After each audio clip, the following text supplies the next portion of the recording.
Easter is one of those funny days for me as a pastor. I don't want to say funny as an odd, not funny haha, funny strange, right?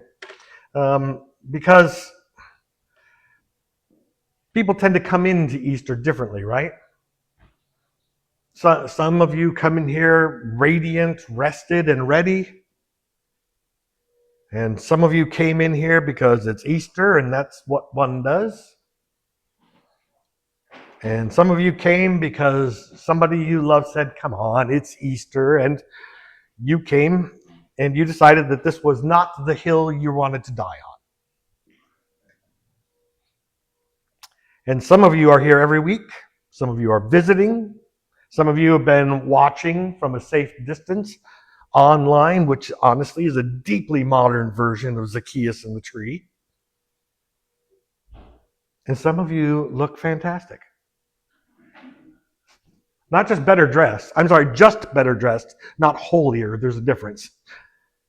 But Easter does that, right? It gets people into bright colors and polished shoes and rooms full of flowers and brass and hallelujahs. Really high hallelujahs.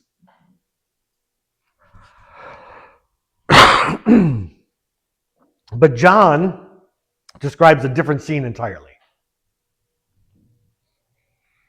He takes us into a locked room, a room full of disciples who have heard rumors that something impossible has happened, but still can't quite bring themselves to leave. Which, if you think about that image very closely of 3 days and 11 men in one room, the atmosphere was probably not great.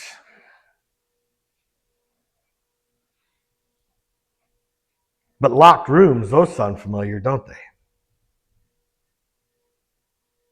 Because a lot of us know what it is to live in locked rooms, rooms that are locked by fear or grief or shame or exhaustion or disappointment. Rooms locked by church hurt. Rooms locked by low, steady conviction that opening the door is a dangerous proposition. And that is exactly where the risen Jesus shows up. Not after they've sorted themselves out, not after they've made a better plan, not after they've had a strategic retreat and produced a mission statement, not after Peter has apologized in triplicate. Jesus comes while the door is still locked, which is already good news. Because it means the risen Christ isn't standing outside of our fear, tapping his foot, waiting for us to become spiritually perfect. He comes into the room as it is, the room we actually live in. And his first word is not really, not, I leave you alone for 3 days. His first word is peace. Peace be with you. Which is not the word we are used to hearing. We are used, I don't know about you, are used to preachers and politicians thundering judgment, trading in fear, wrapping vitriol in flags and calling it faith, when the first gift of Easter is not a demand, it's peace.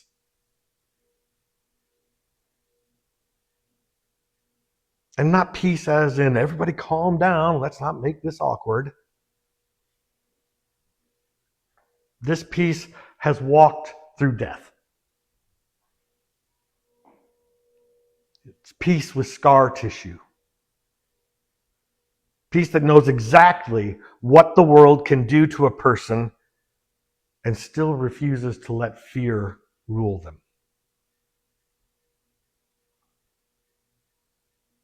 And then, because Jesus is not shallow and Easter is not denial, he shows them his wounds. That matters too. Because resurrection does not mean pretending the crucifixion didn't happen. It doesn't mean slapping a happy ending on trauma and calling it theology. It does not mean Jesus comes back and says, let's never speak of this unpleasantness again. No, he shows them his hands and his side, and the wounds are still there. Not raw in the same way, not ruling in the same way, but still there. The risen Christ does not hide the truth in order to create space.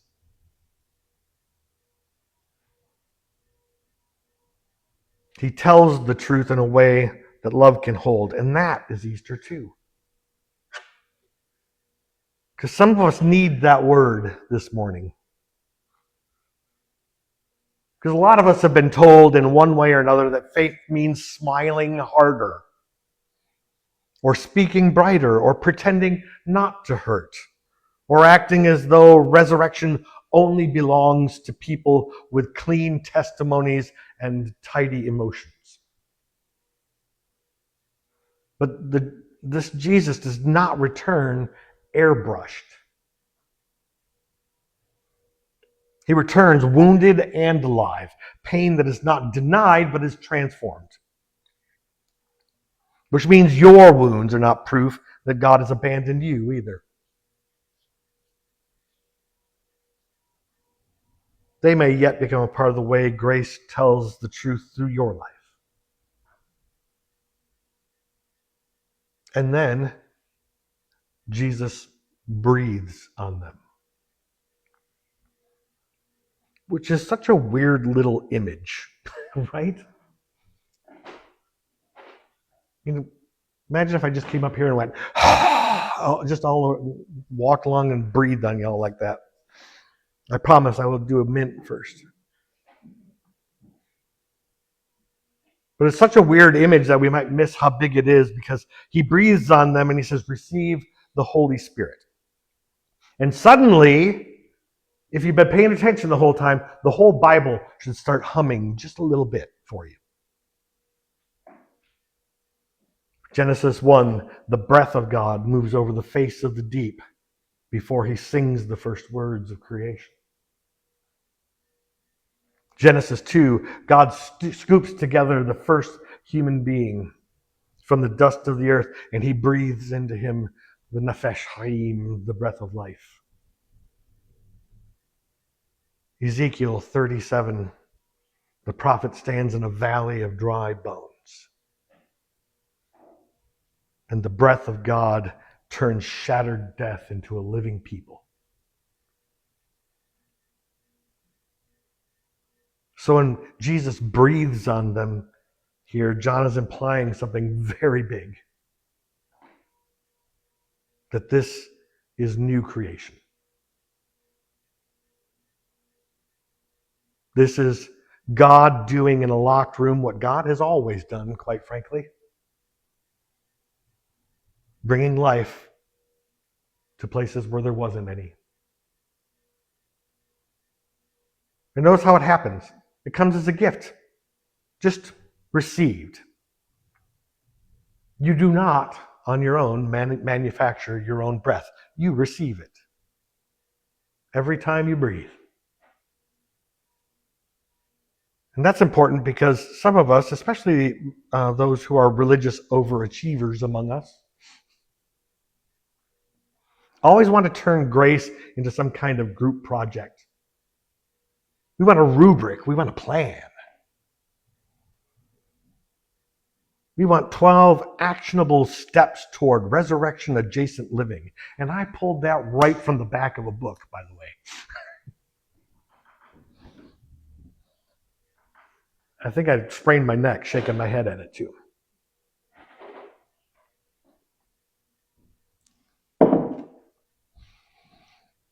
Jesus reminds us that we were dust before we were impressive. That we were loved before we were useful. That we were breathed into before we achieved anything at all.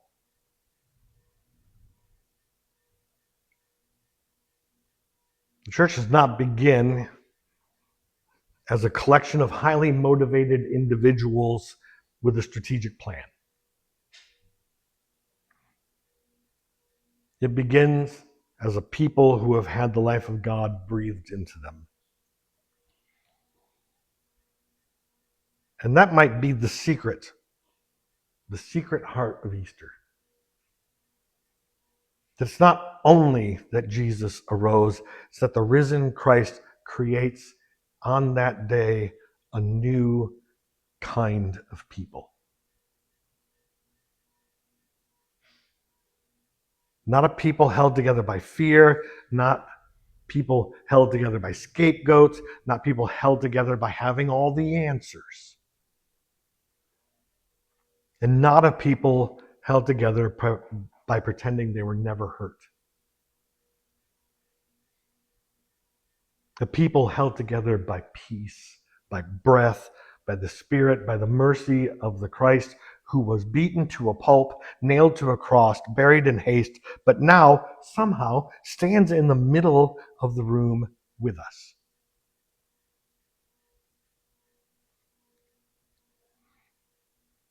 Jesus doesn't just prove he's alive, he enlivens a people, and that might be really important for some of us to hear this morning.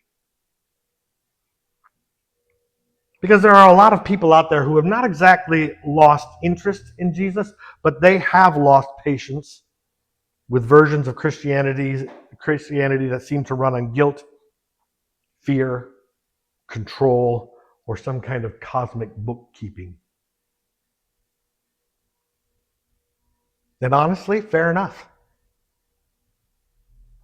If the gospel is just one more anxiety machine with a cross on the front of it, who can blame anyone for heading to the church parking lot? But Easter is not God balancing the books with a little more drama. Easter is a crucified Christ coming back not with revenge, not with humiliation, not with an invoice, but with peace. Peace for the very disciples who failed him. Peace for the frightened. Peace for the locked room people. Peace doesn't excuse the wounds, but does refuse to let the wounds have the last word. That's different. That's good news. And it's not just private comfort. Jesus says, as the Father has sent me, so I send you. In other words, that breath becomes vocation. Peace becomes mission. Grace becomes movement. And that means Easter's not about escaping hell. It is about creation. New creation, a new humanity, a people who can live with open doors because they are no longer ruled by death.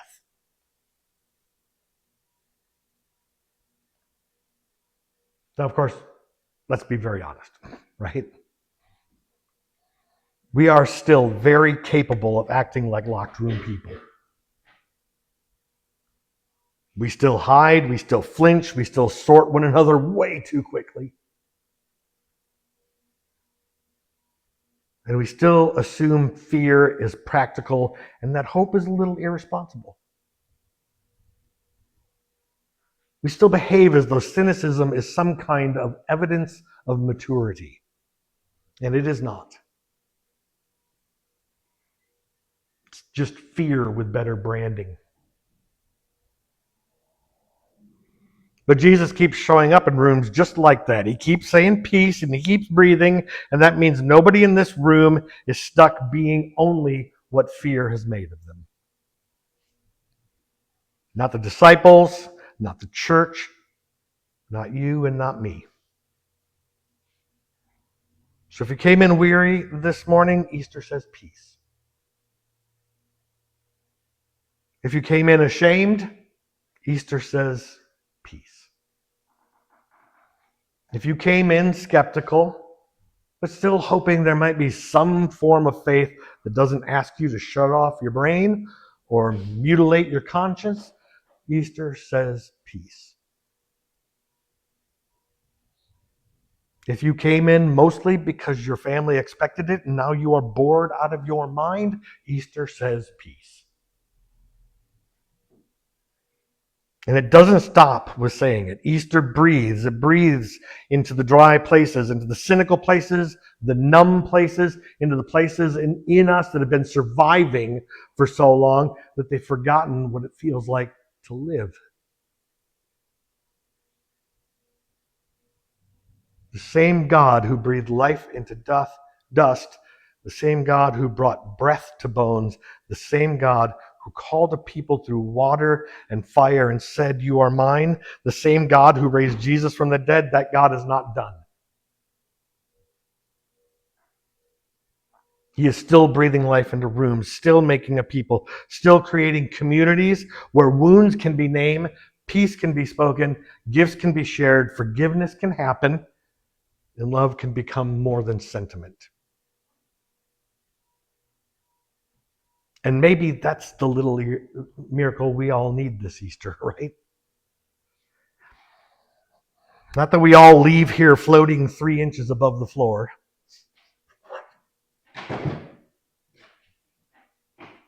Not that every doubt we've ever had about the faith evaporates by noon. Not that Uncle Larry stops saying those weird things at brunch. We can pray, but let's stay grounded.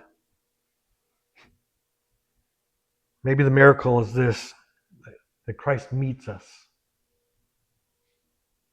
here as we are, speaks peace before we've ever deserved it, shows us that love can tell the truth, breathes life that we could never generate on our own, and sends us out not as a crowd of individuals, but as one people, a living people, a forgiving people, a reconciling people, a hopeful people. This is Easter, for crying out loud. Not just an empty tomb somewhere behind us. Breath in the room. Peace in the middle of fear. The risen Christ among ordinary people, making them new. So today, let the good news be at least this much. You do not have to get your life together before Christ comes near. Because he comes into locked rooms.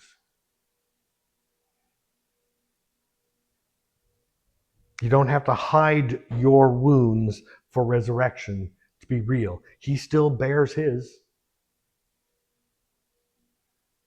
And you do not have to manufacture spiritual life out of willpower and caffeine. He breathes. And we together do not have to settle for being a religious audience. We can become a people.